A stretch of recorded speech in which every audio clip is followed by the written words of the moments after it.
Now, what about methods? Let's say that our bellboy is able to do something called move suitcase. Now, I've kind of simplified it here, but it's effectively, he creates an alert saying, may I take your suitcase? And then he picks up the suitcase and then he moves with the suitcase. Now, this is a function because at the moment it's not attached to an object.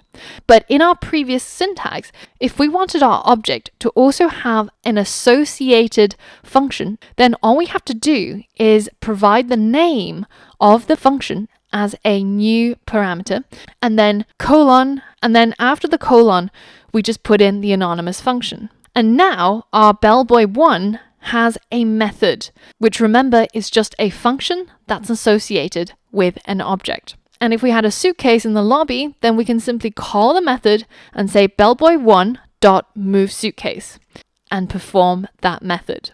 So remember that when we're using the properties or calling a method, we're always using the dot notation.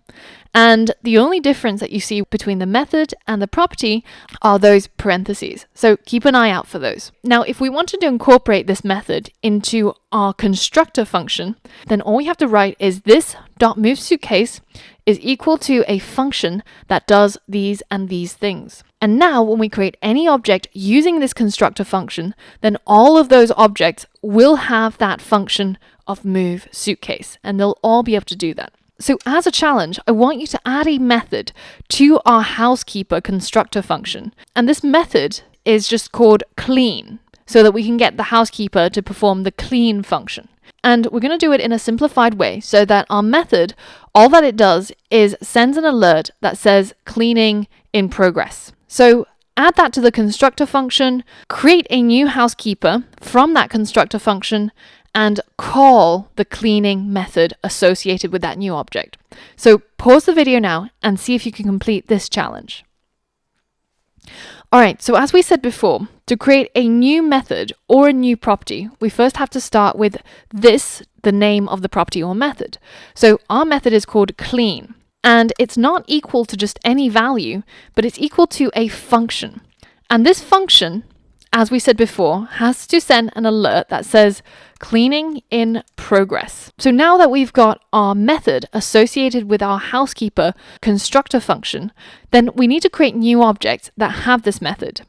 So let's go ahead and again empty cache and hard reload, and let's run our new code, and then let's create a new object called housekeeper1, which is equal to a new housekeeper which has 12 years experience. He's called James, and he's only qualified to clean bedrooms.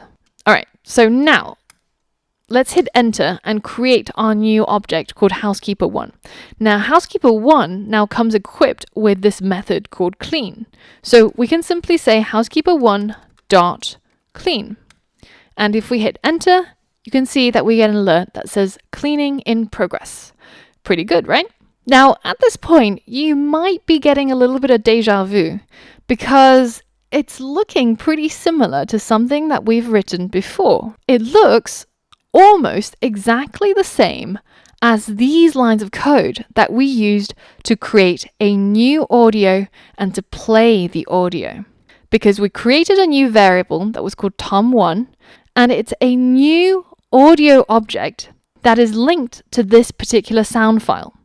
And then later on, we use that object method called play to play that sound. So even though we can't see the source code of this constructor function, but we could guess at what it might look like. So the constructor function for this audio object might look something like this. So as with all constructor functions, you start off with the keyword function, and then you have the name of the object that it's going to construct with the first letter capitalized. And then in between some parentheses, we have some inputs.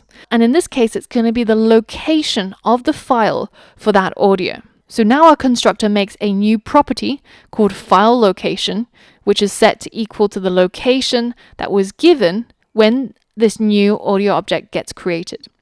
And then this constructor function also has an associated method called play. And this play function does a number of things. For example, it might tap into the audio hardware of the computer. It might check whether the file at the file location specified exists. It might check that the file is actually a sound file.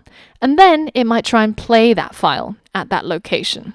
And all we had to do was to use that constructor audio to create a new audio object specifying the location of our audio file. Then we simply called the method that was associated with that new audio object and got it to play that sound. Now, a lot of the code that you'll be writing in JavaScript involves using these properties and methods associated with the objects on your website. And occasionally you'll also need to create your own objects in order to get some custom behavior on your website. Now, hopefully this lesson has helped you to understand what we've been writing when we created our audio objects and when we called our methods or when we used our properties in our DrumKit website. Now, a lot of these concepts are quite abstract, and it might take a little bit of repetition and coming back to it a few times in order for it to start making more sense. But as with all things programming, as we get more practice using a lot of these concepts, over time it will become more and more familiar to you, and the puzzle pieces will start coming together. So don't worry if some of this stuff is going over your head. We're going to be revisiting this in the future as we keep building more and more websites. But this is a great place to just sow the seeds about objects in JavaScript. And hopefully you'll revisit this lesson a few more times and eventually getting really comfortable with this concept.